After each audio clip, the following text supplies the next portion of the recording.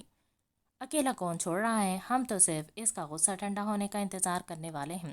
ابھی اگر آپ بات کریں گی تو سوائے معاملے مزید بگڑنے کے کچھ نہیں ہوگا۔ وہ نہایت نرمی سے سمجھانے لگے۔ نہ چاہتے ہوئے بھی انہیں نجمہ کو اکیلا چھوڑ کر جانا پڑا۔ وہ گھر میں تنہا تھی، روتے روتے کب رات کے 11 بجے اسے خبر نہیں۔ وہ مسلسل شاہزین کو فیڈ کرا رہی تھی، مگر اس کا پیٹ نہیں بھر رہا تھا۔ بڑھتا بھی کیسے؟ ماں جو بھوکی پیاسی تھی۔ رکو، میں زونی آنٹی سے تھوڑا دودھ لے آتی ہوں تمہارے لیے۔ وہ تیزی سے اٹھ کر دودھ لینے کے لیے شاہزین کو تنہا گھر میں روتا ہوا چھوڑ کر نکلی۔ باہر آئی تو برف باری شروع ہو چکی تھی۔ کہنے کو بہت خوبصورت نظارہ تھا، مگر اس کا غموں سے سرشار دل جیسے ہر چیز سے عاری تھا۔ وہ زونی بیگم کا دروازہ نوک کر رہی تھی۔ دودھ نہیں ہے۔ دروازہ کھولتے ہی ان کی سب سے پہلی نگاہ نجمہ کے ہاتھ میں پکڑی فیڈر پر گئی تھی۔ اس کے بعد تو ایک لمحے کی دیری کیے بغیر تیزی سے کہا، تھوڑا سا بھی نہیں؟ وہ پر امید نظروں سے تکتے ہوئے پوچھنے لگی۔ نہیں، شام میں ہی ختم ہوا ہے، میں لانے کی سوچ رہی تھی مگر برف باری کی وجہ سے نہ لائی۔ اب سوچ رہی ہوں کل صبح لے آؤں گی۔ وہ لاپرواہی سے جھوٹ بول کر اسے اعتماد میں لینے لگی۔ اچھا ٹھیک ہے۔ نجمہ منہ لٹکائے واپس گھر آ گئی تھی۔ شاہزین مسلسل روئے چلے جا رہا تھا۔ اپنی اولاد کو بھوک سے یوں تڑپتا دیکھ کر وہ بھی بیٹھ کر رونے لگی۔ آنکھوں سے آنسو بہہ جا رہے تھے۔ اسی عالم میں شاہزین کو گود میں لے کر اپنا سیل اٹھایا۔ بہت خوددار تھی وہ، اسی لیے ادھار مانگنا بہت مشکل تھا اس کی جان پر، مگر اپنی اولاد کی خاطر مانگنے چلی گئی تھی۔ جواد کے پہلے ہی بہت احسانات تھے جنہیں وہ چاہ کر بھی اتار نہیں پائی تھی۔ اس کے باوجود ادھار مانگنا اسے شرمندگی کی انتہا گہرائیوں میں اتار رہا تھا۔ اس سے پہلے اس نے کبھی کسی سے ادھار مانگنے کے لیے میسج نہیں کیا تھا، اسی لیے سمجھ نہیں پا رہی تھی کہ کیا لکھے۔ روتے ہوئے میسج لکھنا شروع کیا۔ السلام علیکم، میں نجمہ، شاہزین کا دودھ ختم ہو گیا ہے اور میرے پاس پیسے نہیں ہیں لانے کے لیے، موم بھی گھر پر نہیں ہے، اسی لیے کیا تم پلیز مجھے دودھ کا ڈبہ بھجوا سکتے ہو گھر پر؟ میسج لکھنے کے بعد رونے لگی۔ رونے کے سبب آنکھوں کے آگے دھندلا دھندلا پن آ گیا تھا۔ سیل کی اسکرین اب بالکل دھندلی نظر آ رہی تھی اسے۔ اس نے کانٹیکٹ لسٹ پر جے لکھ کر سرچ کیا۔ اس وقت سیل کی اسکرین پر 2 نام ابھرے تھے۔ اس نے روتے ہوئے میسج سینڈ کر دیا، پھر آنکھوں سے چشمہ اتار کر آنکھوں سے آنسو صاف کرنے لگی۔ ابھی آنسو صاف کر رہی تھی کہ میسج کی رنگ ٹون بجی تھی۔ اس نے جیسے ہی سیل کی اسکرین پر میسج بھیجنے والے کا نام پڑھا، لگا سانس تھم گئی ہو، ہاتھ خوف کے مارے لرزنے لگے۔ ڈرتے ڈرتے میسج اوپن کیا۔ لوکیشن سینڈ کرو اپنی۔ میسج پڑھتے ہی اس کے ہاتھ سے سیل بیڈ پر گر گیا۔ تو کیا میں نے جواد کی جگہ جلاد کو میسج بھیج دیا؟ یا میرے خدا! وہ منہ پر ہاتھ رکھ کر شوق کے عالم میں بڑبڑائی۔ ابھی وہ اپنی بے وقوفی پر ماتم کرتی، اس سے قبل ہی سیل رنگ ہونا شروع ہو گیا تھا۔ بے وقوف نجمہ، کیا ضرورت تھی اس جلاد کا نمبر سیو کرنے کی؟ اپنے نئے موبائل میں وہ خود پر آگ ببولا ہو رہی تھی، مگر اب کیا کیا جا سکتا تھا؟ نمبر تو پہنچ چکا تھا اور میسج بھی۔ اسے لگا وہ مزید نہیں بھاگ سکتی، اور پھر اب کیوں بھاگے وہ؟ محب اجلال ملک کو اب اس سے کوئی غرض نہیں۔ اب میں کیا کروں؟ وہ اپنا سر پکڑے ہوئے تھی، سمجھ نہیں آ رہا تھا اب کیا کرے۔ سیل مسلسل رنگ ہو رہا تھا، اتنی بھی ہمت نہ تھی کہ سیل اٹھا کر کال منتقطع کر دے۔ سیل کی رنگ ٹون سے بھی وہ خوفزدہ ہو رہی تھی، ایک طرف شاہزین کا رونا تو دوسری طرف رنگ ٹون کی گونجتی آواز۔ وہ مفلوج ذہن کے ساتھ اپنی گود میں لیٹے اپنے بیٹے کو دیکھ رہی تھی۔ میں کیوں اتنا ڈر رہی ہوں؟ وہ باپ ہے اس کا، وہ اب نہیں مارے گا اسے؟ ویسے بھی اس کی غرض اب ختم ہو چکی ہے ہم سے، اب تو ہم اس کے لیے بے ضرر ہیں۔ وہ خودی کو حوصلہ دینے کی کوشش کر رہی تھی، مگر دل تھا کہ قابو میں ہی نہیں آ رہا تھا۔ اتنی زور زور سے دھڑک رہا تھا کہ لگتا ابھی باہر نکل آئے گا۔ اس نے کال ریسیو نہ کی، یہاں تک کہ کال آنا بند ہو گئی تھی۔ اللہ تیرا شکر ہے۔ کال آنا بند ہوئی تو اس نے دل کے مقام پر ہاتھ رکھ کر ایک گہرا سانس لیا اور خدا کا شکر ادا کرنے لگی۔ شاہزین مما کیا کریں؟ وہ روتے ہوئے اپنے بچے کو دیکھ لاچارگی سے استفسار کرنے لگی۔ اپنے بیٹے کو بھوک سے بلکتا دیکھ وہ ہار گئی تھی۔ وہ خود سے پوچھنے لگی، کیوں بھاگ رہی ہو نجمہ؟ اپنی جان بچانے کے لیے؟ تیزی سے سر نفی میں ہلانے لگی۔ نہیں، میں صرف اپنے بچے کو بچانا چاہتی ہوں اس جلاد سے۔ تم اس جلاد سے بچاتے بچاتے کہیں بھوک کی نظر نہ کر دینا اسے۔ دیکھو کیسے تڑپ رہا ہے تمہاری گود میں ہونے کے باوجود بھی۔ وہ اپنے بچے کو حسرت و غم بھری نظروں سے دیکھنے لگی۔ کوئی بھی ماں اپنی اولاد کو بھوک سے تڑپتا نہیں دیکھ سکتی، وہ کیسے دیکھ لیتی؟ شاہزین عام بچوں کے مقابلے بہت کمزور تھا، یہی سبب تھا کہ آئے دن اسے بخار اور پیٹ میں درد رہتا، الٹیاں بھی بہت کرتا۔ ڈاکٹر اور دوائیوں میں ہی نجمہ کی ساری سیلری لگ جاتی۔ بہت مشکل سے حالات سے دو چار تھی وہ بہت مشکل حالات سے دو چار تھی وہ خیال آیا آخر کو وہ ظالم باپ ہے اس بچے کا، اپنی اولاد کو روتے نہیں دیکھ سکے گا، اس سے مدد لے لیتی ہے۔ ابھی خود سے الجھ ہی رہی تھی کہ گھر کا دروازہ نوک ہوا۔ لگا سانس تھم گئی، خوف کے مارے تھوک گلے میں نکلا۔ شاہزین کو روتا ہوا گود میں لے کر دروازے پر گئی۔ کون؟ لڑزتی آواز کے ساتھ استفسار کیا۔ میم، ڈیلیوری بوائے ہے۔ دوسری جانب سے آنے والا جواب اسے مزید الجھا گیا۔ مگر میں نے تو کچھ آرڈر نہیں کیا۔ وہ مسلسل ہاتھ کو جھولے کی طرح ہلا کر شاہزین کو بہلانے کی کوشش کر رہی تھی۔ میم، آرڈر اسی ایڈریس کا ہے، چاہے تو آپ چیک کر لیں۔ دوسری جانب سے آتی اعتماد بھری آواز نے اسے مجبور کیا دروازہ کھول کر چیک کرنے پر۔ چیک کیا تو واقعی ایڈریس اسی کے گھر کا تھا۔ وہ مزید الجھی۔ کیا آپ بتا سکتے ہیں کس نے ڈیلیوری کروائی ہے یہ؟ جی، محب اجلال ملک کی جانب سے اس سارے سامان کی آن لائن پیمنٹ کی گئی ہے اور اس ایڈریس پر پہنچانے کو کہا گیا ہے۔ ڈیلیوری مین بہت سارے شاپنگ بیگز لیے کھڑا تھا، وہ دروازے پر رکھتے ہوئے بتانے لگا، جبکہ اس کا جواب سن وہ پتھر کی بنے اس سامان کو تکنے لگی۔ شاہزین رو رہا تھا، اس نے سوچنے میں وقت ضائع نہ کیا اور سارا سامان اٹھا کر اندر لے آئی۔ فوراً شاہزین کو بیڈ پر لٹا کر شاپر کھول کر سامان دیکھنے لگی۔ دودھ کے ساتھ ساتھ گروسری کا بہت سارا سامان تھا۔ شاہزین دودھ پیتے ہی آرام سے سو گیا۔ شاید اس نے لوکیشن ٹریک کروا لی ہو۔ فی الحال اچھا لگا دیکھ کر کہ تمہیں اپنی اولاد کا خیال ہے، بھلے ہی میرا نہ سہی۔ وہ اپنے بیٹے کو کمبل اڑھانے کے بعد اس کے برابر میں لیٹتے ہوئے خود کلامی کر رہی تھی۔ دل شدید اداس تھا۔ بس یوں ہی دل کو آس لگی کہ شاید وہ ہر جائے اپنی اولاد سے ملنے کی خاطر ہی چلا آئے۔ آخر بیٹا ہے اس کا، بیٹوں میں تو باپ کی جان بستی ہوتی ہے، کیا اپنا خون اپنا بیٹا دیکھنے بھی نہیں آئے گا؟ دل و دماغ میں جیسے جنگ برپا تھی۔ دل آج بھی اس ہر جائے کا تھا اور دماغ آج بھی اس کے خلاف تھا۔ اچانک خیال ستایا، اگر وہ شاہزین کو لینے آ گیا تو؟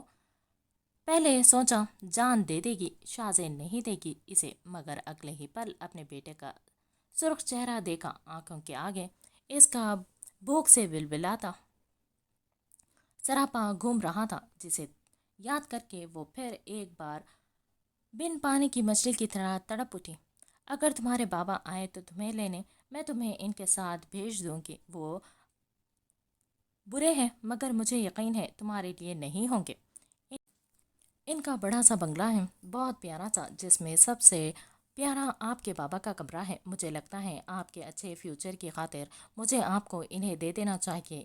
ان کے پاس کبھی آپ بھوک سے نہیں روگے، نہ ہی آپ کو روز روز کڑوی دوائیاں پینی پڑے گی۔ وہ آپ کو بڑے قابل ڈاکٹر کو دکھا کر ایک ہی بار میں اچھی والی دوائی پلا دیں گے، پھر آپ یوں روز روز بیمار نہیں پڑو گے۔ وہ جذباتی ہو کر اپنے بیٹے کا ننھا سا ہاتھ اپنے ہاتھ میں پکڑے باتیں کر رہی تھی، ساتھ ساتھ آنکھوں سے آنسو نہ چاہتے ہوئے بھی بہہ جا رہے تھے۔ ہار مان لی تھی آج اس نے۔